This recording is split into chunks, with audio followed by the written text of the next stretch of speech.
Today on Locked On Rockies, is it just right field up for grabs, or is left field an option as well? How big of a spring does Nolan Jones have to have? And more reaction to Patrick Saunders' latest mailbag.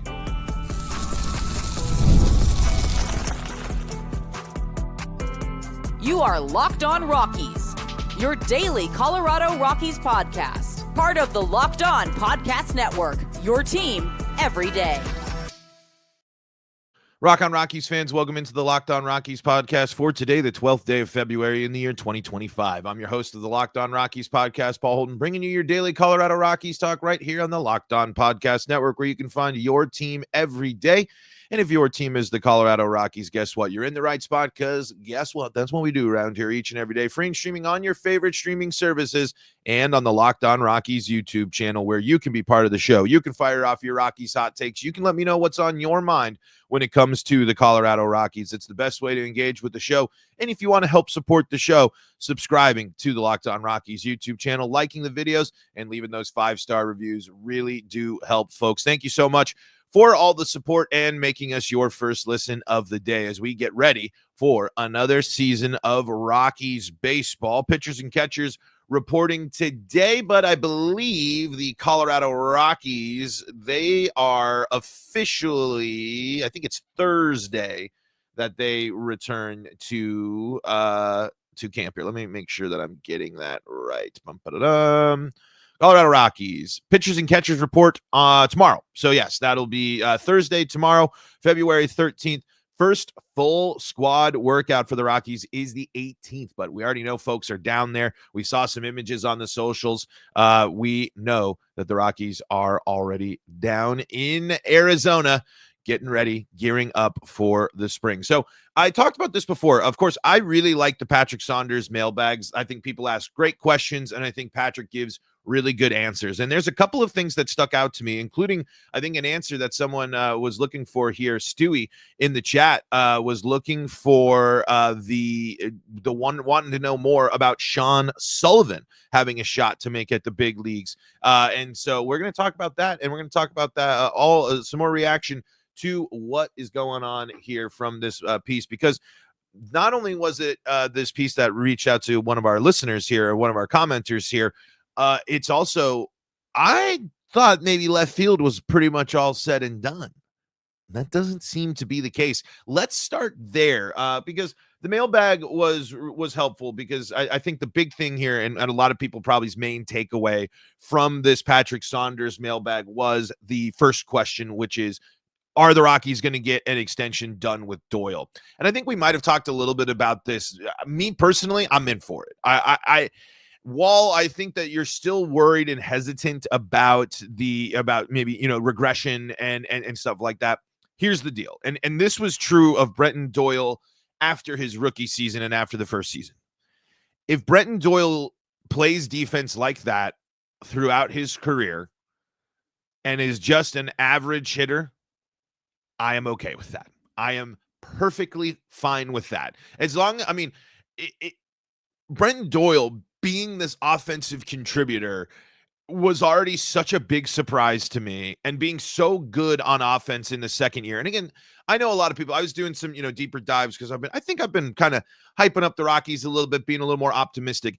I know if you dive into the profiles of Tovar and Doyle, there is stuff that sticks out to you like a sore thumb that really shows that, regression is very likely for these guys, at least in terms of the predictions, in terms of what, some of the profile stuff. But it's also the second year in the league for these guys.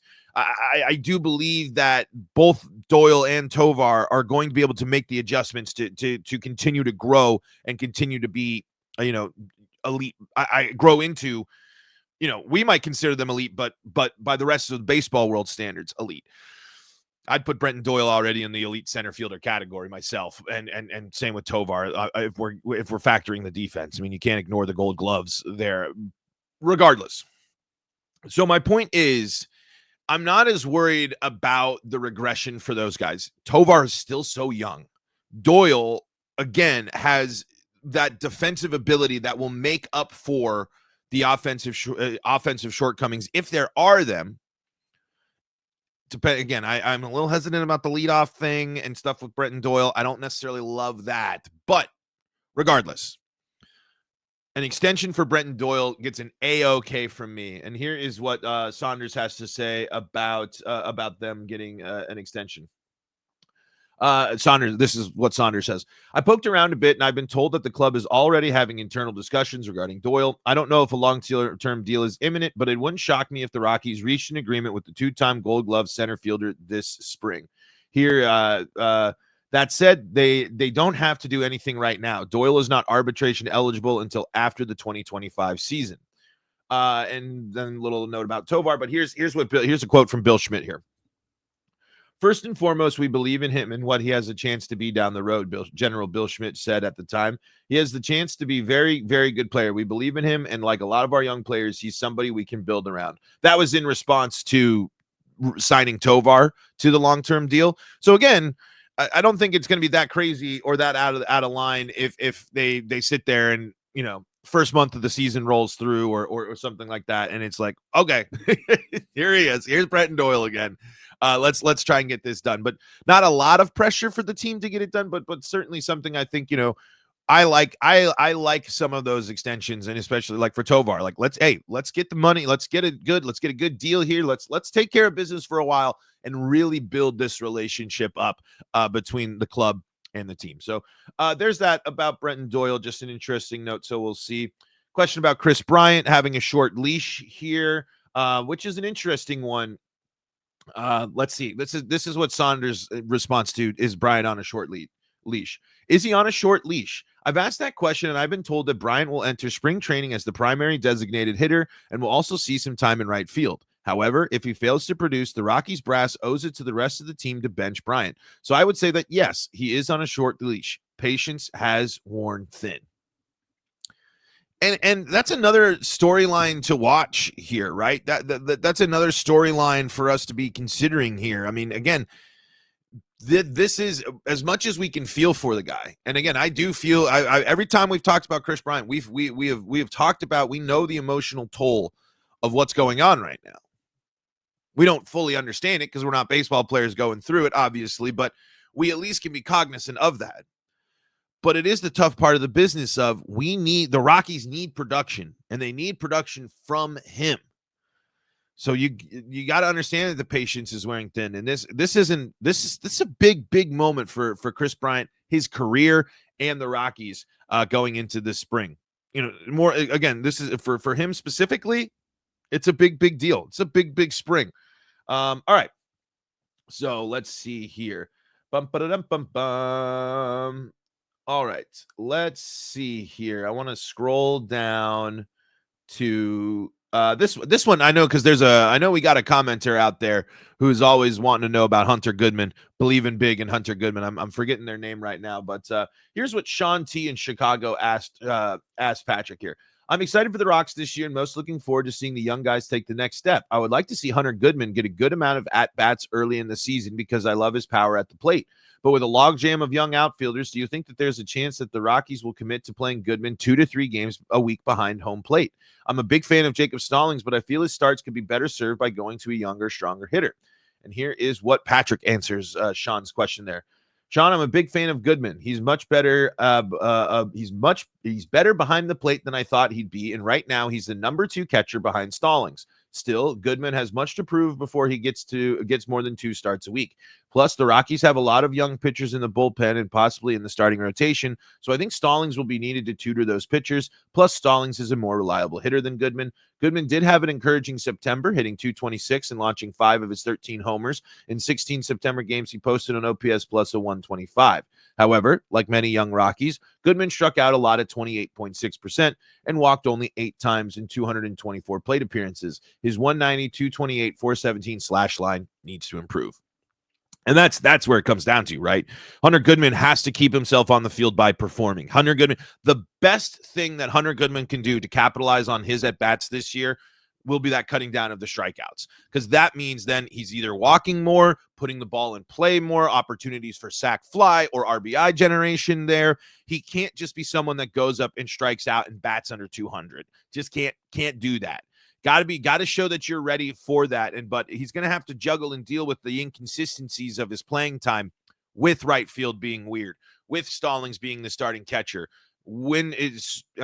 I got the impression that if he's the number 2 catcher, Romo starting the year not in the major leagues then. Or are they going to carry 3 catchers on their roster and have Romo not catch as much? If Goodman's going to get 2 starts a week, hypothetically, behind the dish, Stallings is going to get the other 2, get 3. Are they going to have Romo, be the weekend guy? Are they going to do? Is that going to be enough? Are they going to go that? Because I know that they aren't planning on Stallings like catching every single day. I know that when they signed him, it was more of a we're going to mix and match type of thing. So we'll see. But the best way for Hunter Goodman to help keep himself on the field this year is going to be cutting down on the strikeouts. This is team wide. The best development thing if the Rockies can go through, and if we see in the spring that the team, it's so weird because how much are we really going to be able to take away from spring in some of these categories? It's good that there's a lot to focus on and a lot of important stuff that has to happen in spring, but we know how much that doesn't translate over into the summer and fall. But man, every single player on the Rockies will take a step forward if they strike out less. The Rockies will win. I think if the whole Rockies offense, and this is just the total pull it out of my rear end, I have no data to back this up. The Rockies cut the strikeouts by 25%, they win at least 5 more games. Like, I think that's plain and simple. So many times we saw last year, runners in scoring position, and it's not productive outs. It's blow it by you, 3 pitches, you swung at stuff outside of the zone, you had no plate discipline, you got down in the count 0-2 early. Plate discipline and striking out less and drawing more walks could be one of the most significant changes to the Rockies offense in 2025. And it has to be led the way by young guys doing that. Young guys being more comfortable at the major league level, taking major league pitches, getting in a zone where they're confident in their abilities to get the job done, and confident in their pitch vision. There's literally nothing. Okay. Closing pitching, bullpen pitching, relief pitching is a bigger deal than this. But there is no bigger offensive concern for the Colorado Rockies than their strikeout rate. They cannot be one of the worst teams in baseball again, or the worst team in baseball in certain cases. It's not just Goodman. It is every single member of the Rockies roster. Strikeouts cannot be a plague this year, or else it's going to just, like, I think I said this a lot last year, and I've said this throughout the offseason. That's what made the Rockies so frustrating to watch last year. And that's what makes the Rockies so frustrating to watch compared to other teams, especially that they play against. The Rockies can't strike people out, and teams dominate them and are able to just hit the ball all over the yard. And then, as a response, when the Rockies are down 3 because, a couple of home runs or a 5-hit inning or whatever, blah, blah, blah, it's 3 outs immediately, 2 are on strikeouts on uncompetitive at-bats on 3 or 4 pitches. That is such a massive issue with this team.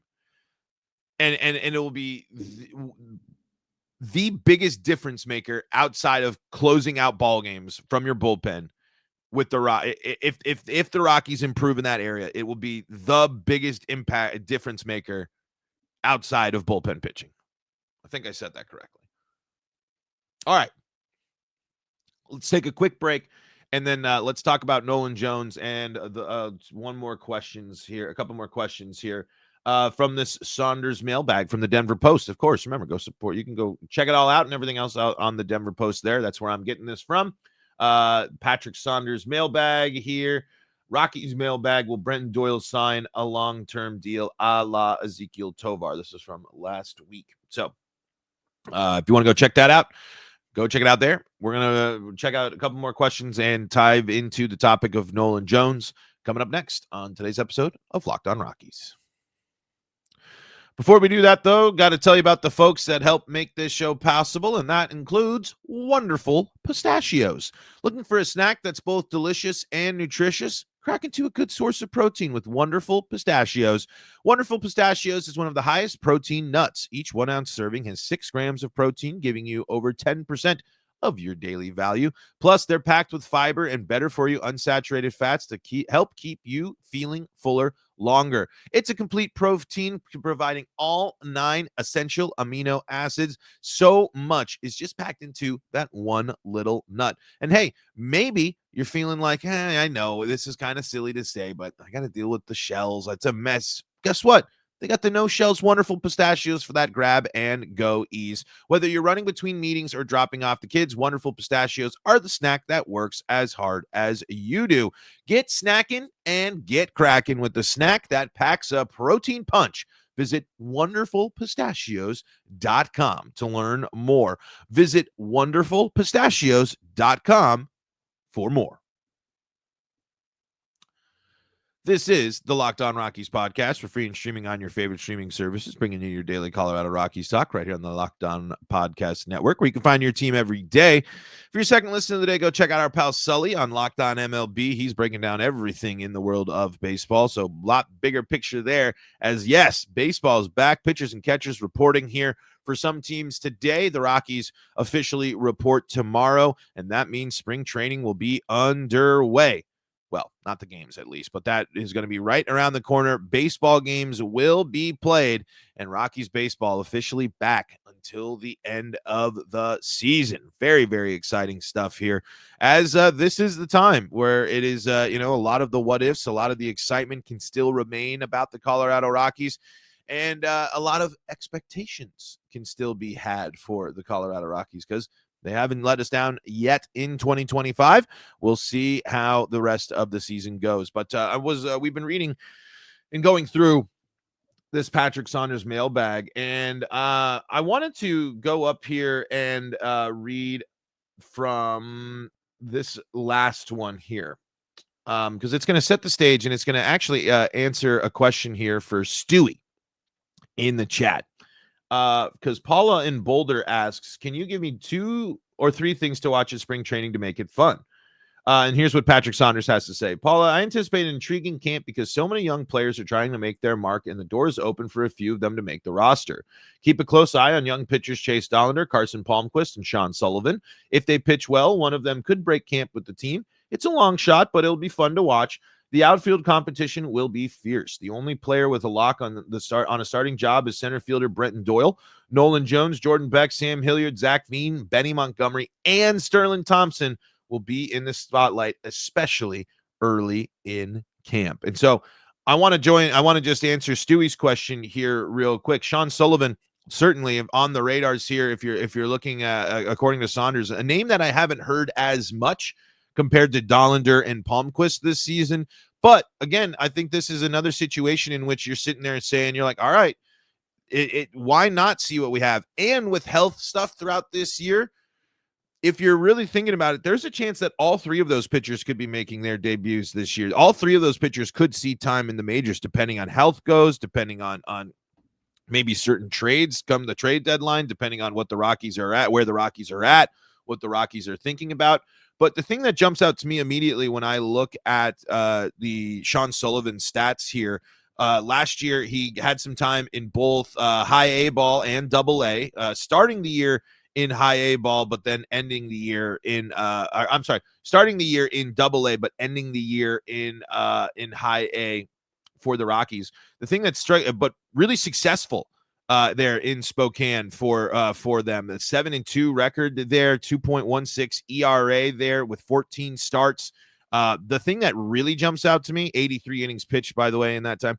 101 strikeouts there in that 83 innings pitched for Spokane. Had another 24 strikeouts and 32 innings pitched there in Hartford. So for 115 innings pitched last year for Sullivan, 125 strikeouts. Love it, love it, love it, love it. Strikeouts are something that I am I'm keeping my eyes locked and lasered on. Only 15 walks there too, so only walking about one batter per 9 innings pitched last year.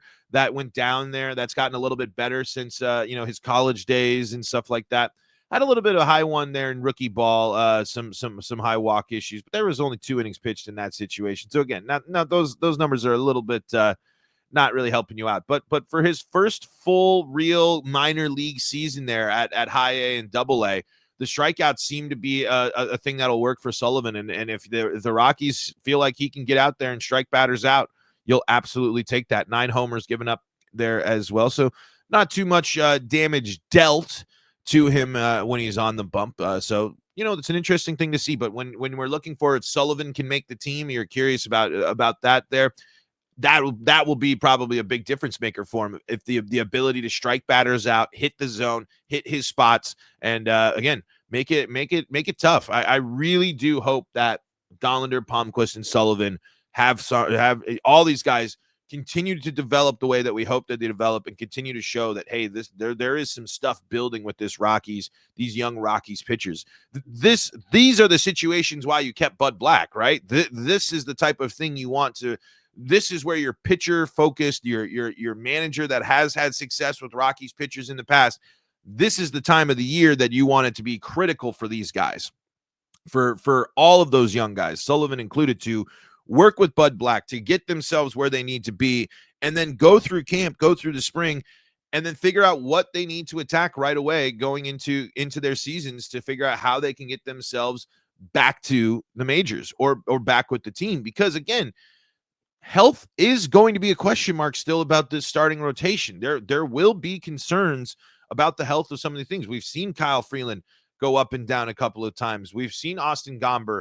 We know he was able to finish healthy there last year, but we know what can happen there. Senza and Herman coming off of big surgeries. Ryan Feltner, you just never know. With that, and we've seen multiple times where the Rockies have had to react to losing starters in this season. So, but thank you for bringing that up. That's a name I haven't talked a lot about. So thank you so much for that from the comments there.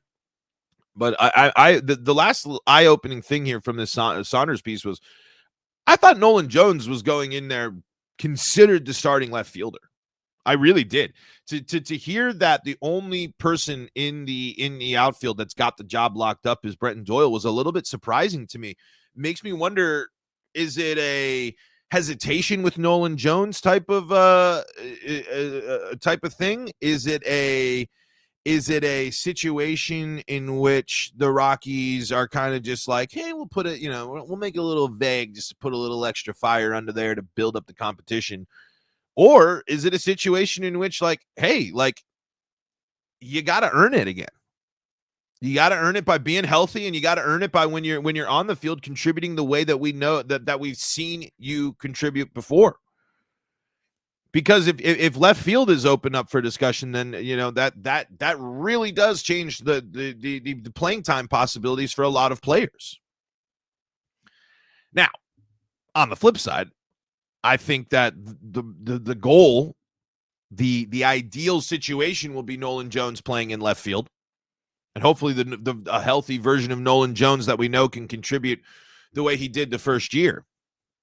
But by leaving it kind of vague like this, by entering spring with those things, with it being a competition, and with nothing all said and done for Nolan Jones, I think that also might be the thing to keep that competition going, to get Jones firing on some cylinders a little bit more quickly, to get this season underway and to get himself in a comfortable groove to head into the season ready to go.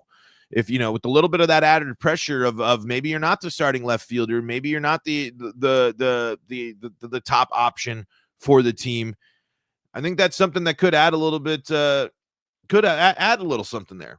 Now, I'm looking at the names here, and it's really kind of some of these names. I don't think Zach Veen or Benny Montgomery or Sterling Thompson are going to take over for Nolan Jones right away. I think Zach Veen is one of the top names to watch at camp this year, certainly, to see where he breaks camp, how he looks, what's he looking like health-wise. But What does Jordan Beck look like here? What does he look like in this situation? I don't think Sam Hilliard's going to be a case for everyday starter. Nothing against Sam Hilliard. If the Rockies are starting Sam Hilliard in left field every day, that's a problem. It does not stick with the plan. It does not help out the guys that need to get at bats. Sam Hilliard is a great Sunday player. Sam Hilliard is a great late bat. And great in terms of whatever. You can hit me with that. But Sam Hilliard is clearly a comfortable bench player for the Rockies. He had success in that role last year. He's comfortable with this team. He's comfortable in this environment. And I think he understands his role. Obviously, he wants to be playing more. Obviously, he wants to be a starter. I understand that. I get that totally. But on the flip side, he can't be the priority. This season, you just cannot prioritize the concept of best position to win. And I know how silly that sounds, and I know this isn't the first time I've talked about this, but it's just so much more. This year, most likely, is a wash. We have to start seeing through the weeds and making some tough decisions, but also allowing that opportunity. And by sticking Sam Hilliard as the starting left fielder, that's not working for me, at least. All right. So what do you think? Will Nolan Jones be the starting left fielder? I personally do. I think it's his job to lose. I was kind of surprised to hear that both of them weren't really that Doyle and Jones weren't going in as the starters, but we'll see what that means for the Rockies. As spring training ball gets underway here not too long, and pitchers and catchers report tomorrow. Let's do a quick break, and then I got a simple question for you all. Are you excited for baseball? We'll talk about that coming up next. This is the Locked On Rockies podcast for free and streaming on your favorite streaming services, bringing you your daily Colorado Rockies talk right here on the Locked On Podcast Network, where you can find your team every day. Reminder, for your second listen of the day, our guy Sully's breaking down the entire MLB over on Locked On MLB. He's got you covered there. Wanted to end the show with a simple question, and it's this. Are you now excited for Rockies baseball?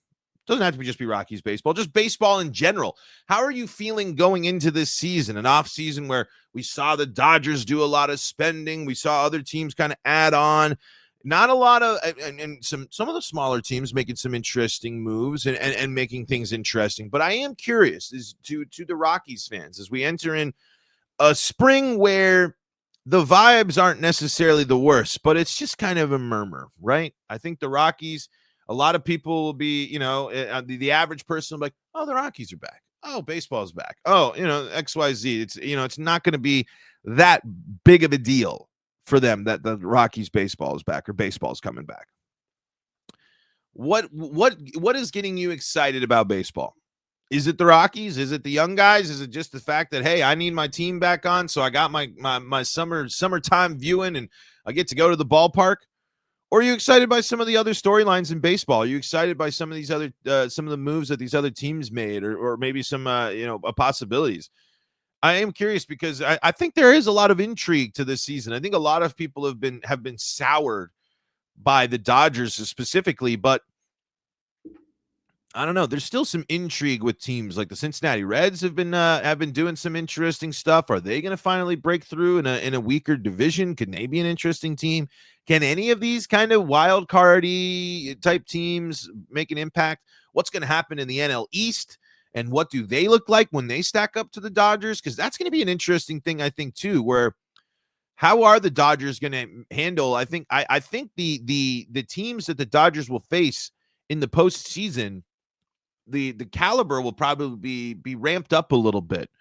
And of course, the big question mark, too, is how the NL West factors against each other. Are the Rockies going to be the laughing stock and free wins for the NL West while the Padres are a pain for the Dodgers? And are the Giants going to continue to tread water as a team of a mediocre team, or are they going to be able to, surprise like they usually do, or are they going to maybe stumble a little bit? There's a lot of storylines. So Let me know what's getting you excited for baseball. We'll talk about it on the show, but that's going to do it for today's episode of Locked On Rockies. Thank you so much for making us your first listen of the day. For your second listen of the day, go check out our guy Sully on Locked On MLB. And if you need more Colorado sports coverage, Locked On Broncos, Locked On Avalanche, Locked On Nuggets, and Locked On Buffs, all free and streaming on your favorite streaming services. Make sure to check out the Locked On Rockies YouTube channel. Be part of the show. Fire off those Rockies hot takes. Like the videos. Subscribe to the channel. And folks, until next time, this is Paul Holden saying so long from the Locked On Rockies podcast.